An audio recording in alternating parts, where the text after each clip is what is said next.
Hey guys, welcome everybody to day 27 of the trading marathon here on this channel. My name is Daniel, and in today's video we are going to start the actual practice exercises here in the chart analysis section. So first of all, I'm gonna introduce you to the next topics of the upcoming days which are following until the final day on day 42, where actual marathon is going to be done. And let's go over it quickly. As you can see, first of all, we are going over all the Elliott wave patterns on the chart directly. So we have some praxis, and I can show you what we have learned in the previous days or in the previous videos.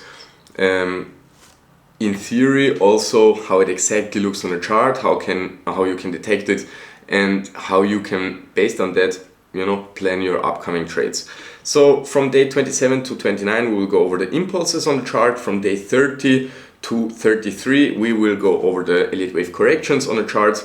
Day 34, 35 will be the price targets and advanced knowledge, so how you can combine all the Elliott wave theory to get to actual trade entries and exits. Then starting on day 36, we will go over the smart money concepts, first of all in the theory, then also in practice on the charts. This will be done on day 41, and then we will get the final touch and the course final on day 42. And this is basically how you can move on from there and how you use this knowledge that we have gained in the last or in the 42 course days for the upcoming months and years. So well, yes, I guess that was a pretty nice introduction to what we are going over in the next days. Before I forget it, let me show you yesterday's half marathon for the new people who just tuned into this course. I'm running every single day of the 42 days a half marathon, and it's already day 27. It's kind of crazy, huh? But it's going pretty well, and I hope for you it's also going well. If you are following the instructions, you should also be running since 24 days. Obviously not a half marathon if you're a beginner, but some distance to get into it and to develop some discipline, and I hope that's going well for you.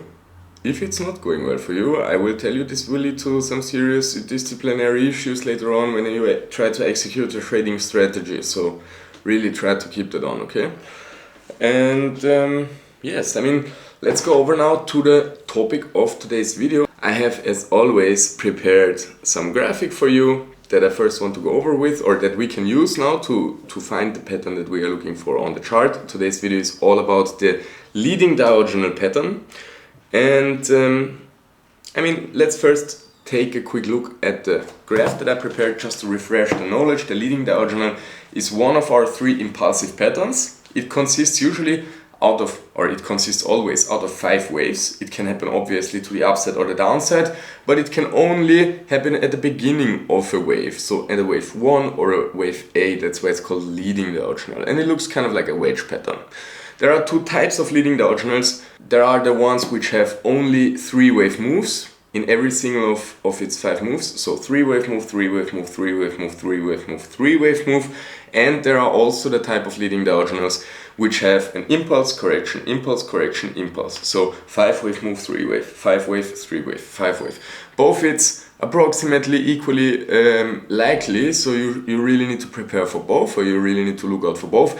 But when you see one which is only consisting out of 3 wave moves, you are in the high danger of accidentally,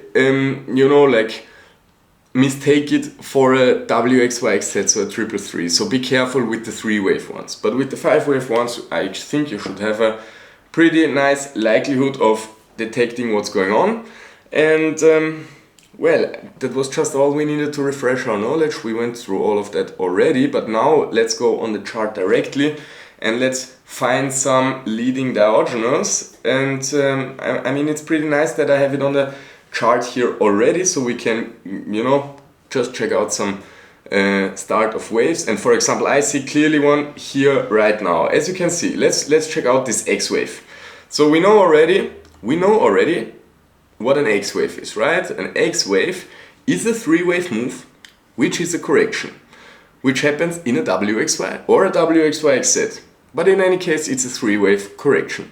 And the X wave, the 3 wave correction, it consists out of an impulse, a correction and another impulse. It can also consist out of a correction, but both is equally likely. If it's an X wave, a B wave, the overall thing that we're looking for is, so to say, a three-wave move, okay? And as we have one here on the chart, ABC, this has been clearly a three-wave move, right? So probably it would not even be an X wave, probably it would be a B wave, but let's not, no, it would not. It would be an X wave, three-wave move in the X, three-wave move in a Y, three-wave move in a W. No, it's fine, it's an X wave. Yeah? It's just an ABC within the X wave. And if we focus on how the A wave developed here, this is our perfect example, because as you already know, in an ABC, the wave A and the wave C, they both go in the direction of the overall ABC correction, right? Since this you can say small trend of the correction which we have here is towards the upside, and it goes towards the upside starting from that low here with a three-wave movement. And if we check out how this first movement here came to the upside, you can clearly see it came in 5 waves. 1, 2, 3, 4, 5, right? It's like it really jumps in your eyes. And if we look there more in detail, you can see that there's an overlap in between wave 4 and wave 1, which gives us no choice than to say it must have been a leading diagonal. It can also, in this case it fits perfectly because it was an A wave. So if you expect an ABC to happen and then you get 5 waves with an overlap, it's very likely that this has been the A wave in a leading diagonal. The same principle applies to a wave 1.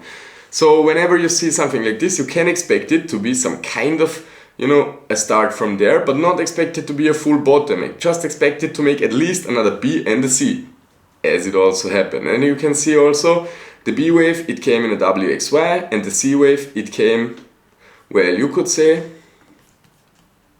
in a leading diagonal or in a classic impulse. Is there an overlap? There is not really an overlap, but it did extend quite well.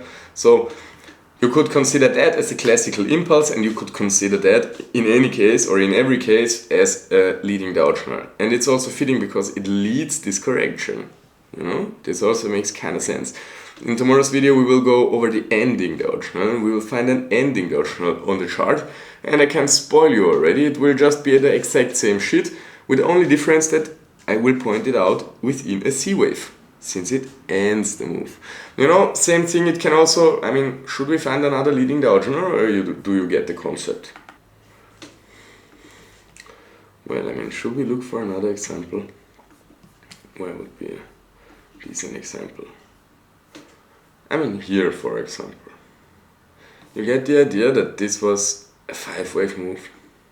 Okay, if we look at it like that, this would not be labeled a WXY, it would be labeled an ABC, but it's the exact same thing, so I hope you don't mind. Then we make like this. Boom. So we have to change the color of that one to blue, so that you get the point. Wow, okay, so what we can see here, I'm labeling it very clearly for you. 1, 2, 3, 4, 5. And this has been, I think, an Elliott wave triangle. As we can see, A, B, C, D, E. Yes, let's make this our last example for today's video. As you can see here, we are tracking on Ethereum 4-hour or 1-hour time frame a sideways move, which is taking very long time, so like a couple of weeks, and it's consisting out of 3-wave moves all the way. But those 3-wave moves also include some impulses in the A waves and C waves, obviously, since the A wave and C wave can be impulsive. To only the B wave, it's the corrective wave within the correction. But let's focus on the Elliott wave count I made here to detect all of this. As you can see, I saw 1, 2, 3, 4, 5 waves to the upside, but the 3 didn't extend quite that long, so I marked it as a leading diagonal and expected it to be an A wave. Then I expected some kind of B wave to happen, and I didn't open any trade here because B waves are choppy and they can stop you out, and they are very annoying and take a long time. And as you can see, it developed in a triangle and took a lot of time. And then, obviously, after the A and the B wave happened, I expected it to make another high in a C wave, which then gave us a clean classic impulse in a 5-wave move, and also hit the 100% extension of this ABC. Well, I think you get the concept. Also, again, the leading Dow journal happened in the A wave, as the name already calls it out, leading Dow journal. I don't think we need to go over many more of those. We will go over all of the Elliott wave patterns in the upcoming days in the same amount that we went in today's video. So you will have a lot of practice, so don't worry about that. And I hope you enjoyed this video, and I hope this knowledge helps you, and we see each other in tomorrow's video. Until then, stay hard. Ciao, ciao.